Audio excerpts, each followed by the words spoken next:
les Poupis, j'espère que vous allez bien. Bienvenue dans cette nouvelle vidéo où on va lancer un nouveau format. Je suis un grand adepte des shows de la WWE. Ce week-end, il y a les deux shows début d'année de la WWE, NXT TakeOver et le Royal Rumble. Et donc, j'avais envie de vous donner les pronostics que j'ai sur ces deux shows-là. On verra bien si ils se réaliseront.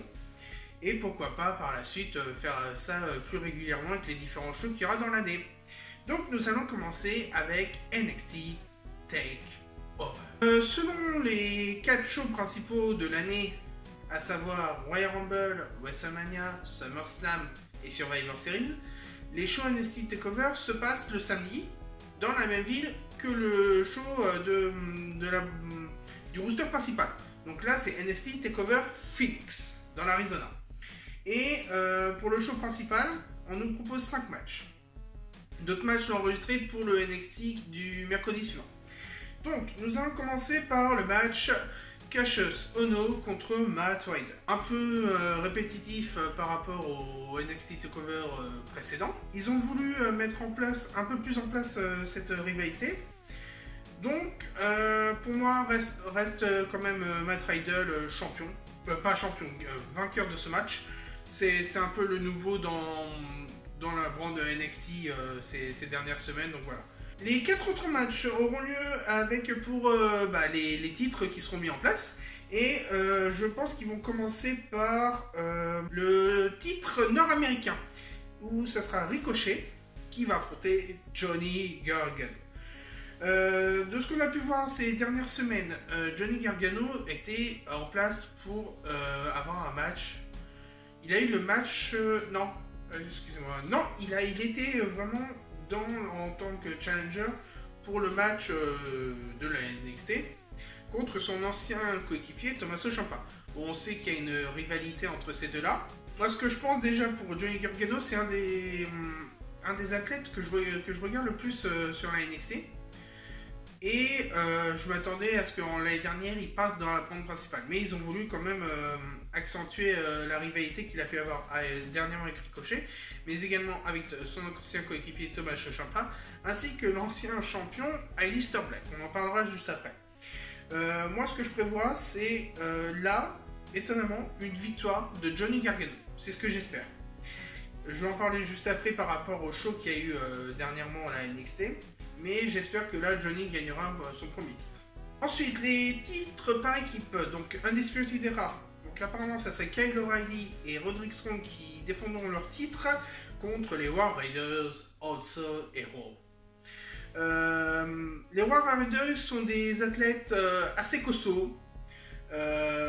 Souvent, quand tu regardes un show de la NXT, tu dis ouais, c'est bon, ils vont gagner tout ça, mais il y a toujours le petit coin de Undisputed Era ou même les... comment ils s'appelaient, The Mighty, qui ont réussi à... que ce soit par triche, intervention, tout ça, ils arrivent à gagner contre les War Raiders. Et ces derniers sont arrivés en cours d'année, et je pense qu'ils ont quand même une chance de pouvoir gagner le titre. Même si, pour moi, Undisputed Era garde leur titre, avec une intervention... comme il n'est pas dans le show, Adam Cole ou Bobby Fish. Un des deux va intervenir pour que les War Raiders gagnent. Pour que Undisputed Era gagne. Et comme l'a dit Adam Cole en fin d'année dernière, 2019 est l'année d'Undisputed Era. Adam Cole veut un des deux titres. Undisputed Era aura le titre d'Adam Cole plus le titre tag team. Le titre féminin. Shayna Baszler contre Bianca Belair. Shayna Baszler, ancienne MMA. Ces deux anciennes coéquipières de MMA sont arrivées dans le roster NXT il y a quelques semaines. Lorsque Kairi Sane a perdu son titre, également. Et Bianca Belair, qui est invaincue dans le roster. Tous ces matchs en solo, elle les a gagnés. Donc c'est une vraie prétendante. Même si je pense que les coéquipières de Shayna vont être là pour le match, je pense que Shayna va gagner. Elle va garder un peu le titre, au moins jusqu'à la veille de WrestleMania. Et le match attendu, Tommaso Ciampa contre Aleister Black. Grosse rivalité actuellement entre Tommaso Ciampa et Aleister Black. Et j'ai introduit également Johnny Gargano. Sur le deuxième semestre de 2018, ce trio ont eu une grosse rivalité. Surtout lorsque Tommaso Ciampa a gagné le titre contre Aleister Black, où Johnny était intervenu. Voilà. Et Johnny Gargano et Tommaso Ciampa étaient une équipe face au départ, The DIY. Et selon ce que j'ai vu à NXT ce mercredi, il y a eu des tensions positives entre les deux. Ricochet était là pour affronter Johnny Gargano. Tommaso Ciampa est intervenu pour aider Johnny, mais pas de rapprochement entre les deux. Aleister Black était là pour affronter Tommaso Ciampa. Johnny Gargano est intervenu. Et au moment où Tommaso Ciampa à la fin a voulu serrer la main de Johnny Gargano, Candice, la compagne de Johnny, est intervenue disant non, non, tu fais pas ça, tu fais pas ça. Donc, est-ce qu'on pourrait avoir un DIY mais version heel et les deux seraient champions à la fin de NXT TakeOver? C'est la grande question que je me pose. Et c'est ce que je souhaite, bien sûr. Hein. Actuellement, Aleister Black est un bon challenger, mais le roster de NXT a besoin quand même d'un peu de champion heel. Donc, pour moi, victoire de Tommaso Ciampa. Donc ce qui fait que, à part le match pour le Nord-Américain, je ne vois pas de changement de titre. Concernant le Royal Rumble, qui se passera de la nuit de dimanche à lundi, toujours à Phoenix, Arizona, dans un nouveau stade, apparemment à toit ouvert. Nous allons commencer par le kick-off. Donc là, le kick-off annonce deux matchs. Un match SmackDown et un match 205 Live. Donc SmackDown, Rusev, le champion, contre Shinsuke Nakamura. On va voir comment explique. Un titre des États-Unis avec un Européen et un Asiatique. C'est ça à chaque fois. Le problème, c'est que ce match-là, c'est plus un match intercontinental. Et les intercontinentaux, on sait, ils sont américains. Voilà. Donc, Rusev contre Shinsuke, pas grand-chose à dire. Rusev, il a gagné le titre le jour de son anniversaire. Voilà, donc victoire de Shinsuke Nakamura. Deuxième match du kick-off. Un Fatal 4-Way.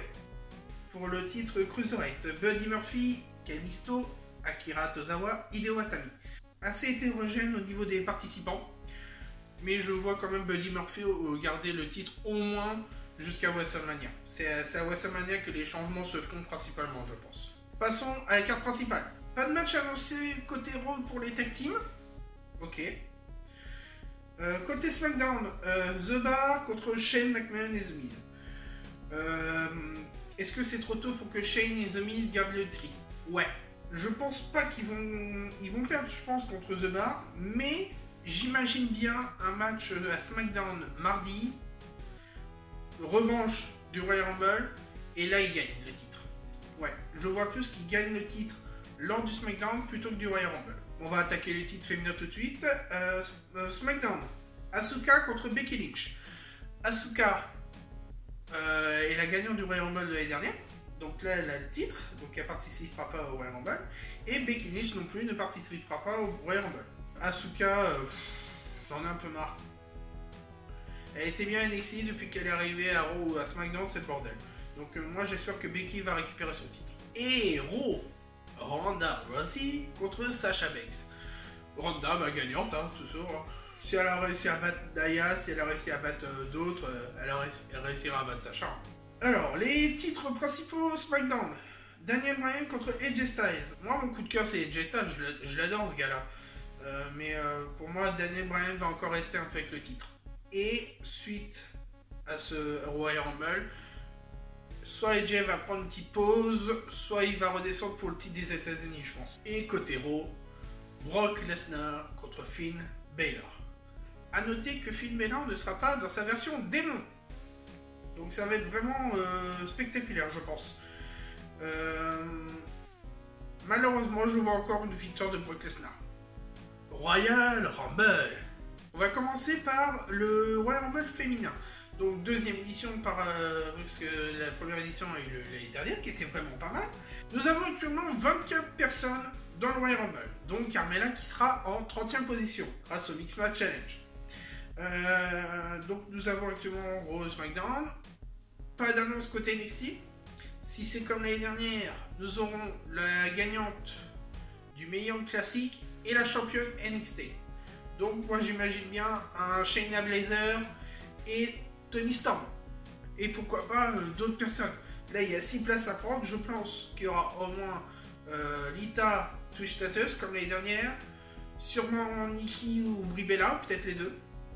Mais je verrais bien aussi un peu plus de stars du NXT et NXT UK. Et si c'est du UK, j'aimerais bien Toni Storm et... pourquoi pas Caitlyn?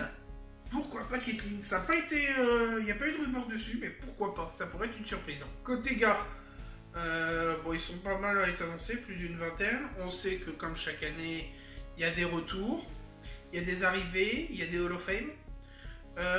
Moi, j'ai... Alors, je sais que R-Truth sera numéro 30. Concernant les nouvelles... les arrivées, côté TNA, Sanjay Dutt et Abyss ont quitté Impact Wrestling. Donc je verrai bien Abyss arriver. C'est un peu l'homologue de Kane. Je vais plutôt vous annoncer mon top 4. C'est souvent ce qui joue surtout. Drew McIntyre, Seth Rollins, Dean Ambrose, Joe. Ouais, Samoa Joe, pourquoi pas, ouais. Ah, mais il y a Braun aussi, Braun Strowman. Ah, alors plutôt Drew McIntyre, Braun Strowman, Seth Rollins, Samoa Joe. Voilà, plutôt ça mon top 4. Et au niveau gagnant, j'espère que ça sera des 4. Donc on verra. Merci d'avoir suivi cette vidéo. N'hésitez pas à laisser un petit pouce bleu, ça fait très plaisir. Le commentaire, bien sûr, si vous avez une suggestion, si vous avez une remarque, n'hésitez pas. Bonne fin de journée à vous et je vous dis à bientôt. Ciao.